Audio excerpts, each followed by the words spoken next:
Hello friends, अस्सलाम वालेकुम and welcome to reality stories.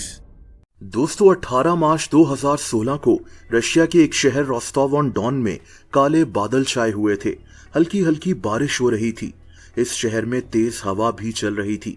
इस शहर के एयरपोर्ट पर इस दिन दुबई से एक जहाज ने लैंड करना था। Fly Dubai flight 981। Fly Dubai एक एमिराती स्टेट ओन्ड एयरलाइन है। ये दुबई में बेस्ड है।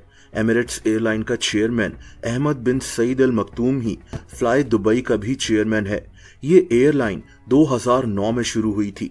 इस दिन दुबई से फ्लाई दुबई का जो जहाज दुबई से रशिया आ रहा था, इसके कैप्टन का नाम एरिस्टोस सोक्रेटोस था।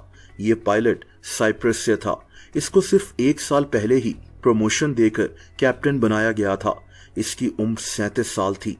जहाज का दूसरा पायलट यानी फर्स्ट ऑफिसर 36 साल का एलेजांड्रो क्रूज था। ये पायलट स्पेन से था।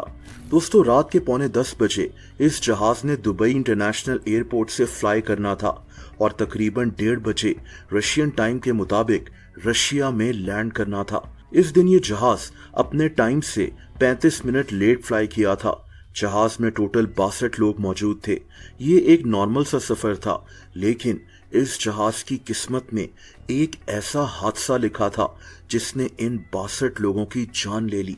दोस्तों, जब ये जहाज रशिया के रोस्टोव ऑन डॉन एयरपोर्ट पर लैंड करने वाला था तो वहां मौसम बहुत खराब था। जहाज अभी रनवे से कुछ किलोमीटर दूर था कि जहाज के ऑन बोर्ड रडार ने पायलट्स को वार्न किया कि बाहर बहुत तेज हवाएं चल रही हैं।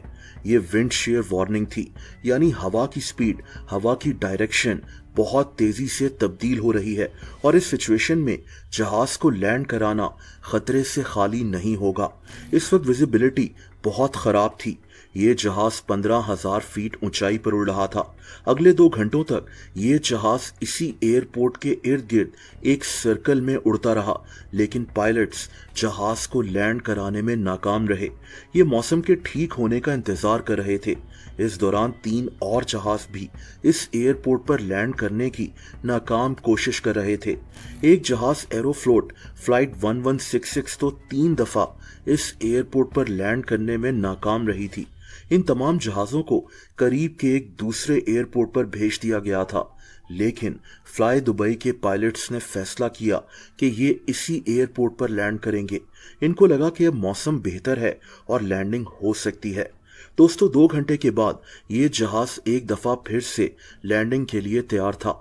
पायलट्स ने एयरपोर्ट के एयर ट्रैफिक कंट्रोलर से परमिशन भी हासिल कर ली, लेकिन जब ये जहाज लैंड करने जा रहा था तो पायलट्स को एहसास हुआ कि कुछ गलत हो रहा है, कुछ ठीक नहीं था। ये जहाज सिर्फ 2000 फीट की ऊंचाई पर था कि अचानक जहाज नोज डाइव करते हुए नीचे की तरफ जाना शुरू हो गया। पायलट्स ने जहाज को संभालने की बहुत कोशिश की, लेकिन दोस्तों, सिर्फ कुछ सेकंड्स में ये जहाज इसी एयरपोर्ट के रनवे पर गिरकर तबाह हो गया। जहाज को फौरन आग लग गई। जहाज में सवार 62 लोगों में से एक इंसान भी जिंदा नहीं बच सका। जहाज कई टुकड़ों में तबाह होकर रनवे पर बिखर चुका था। इस जहाज में ज्यादातर रशियन सवार थे। 44 लोग रशिया से ही थे, जिनमें 4 बच्चे भी शामिल थे। दोस्तों, इस हादसे की इन्वेस्टिगेशन के लिए एक कमेटी बना दी गई। इस कमेटी को रशिया की एक टीम लीड कर रही थी। इनमें यूएई और अमेरिका के एविएशन एक्सपर्ट्स भी शामिल थे।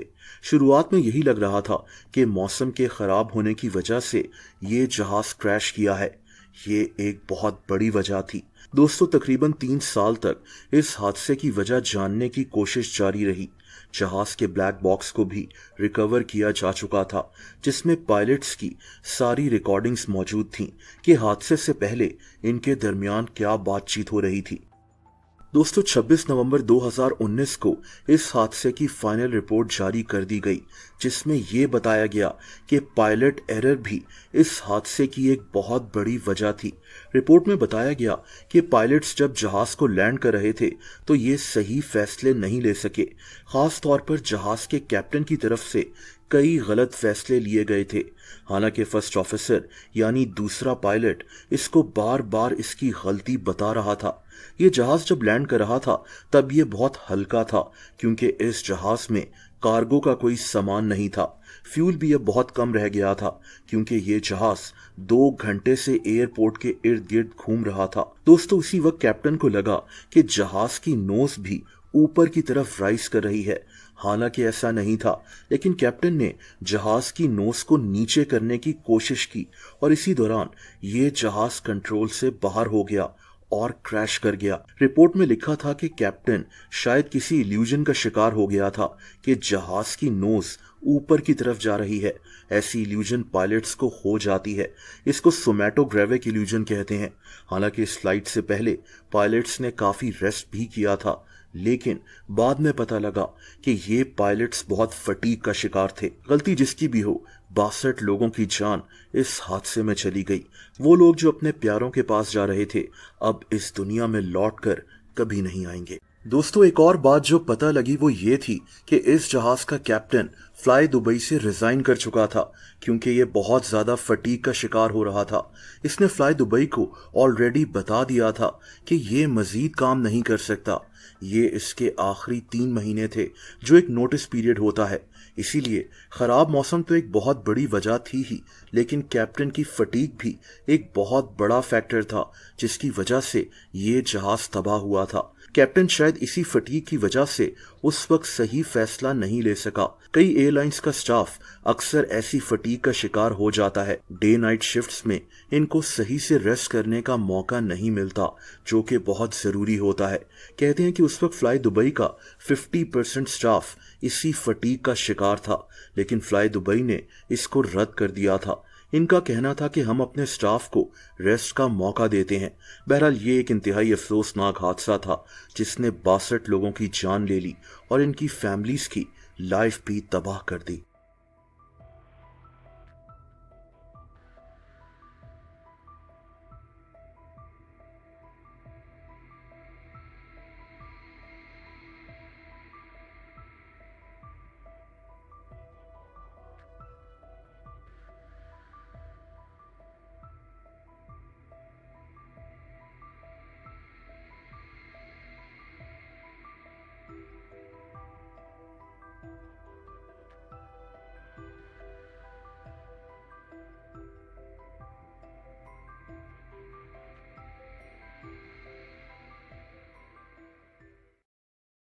दोस्तों, अगर आप मुझे इंस्टाग्राम पर फॉलो करना चाहें तो उसका लिंक नीचे डिस्क्रिप्शन में मौजूद है।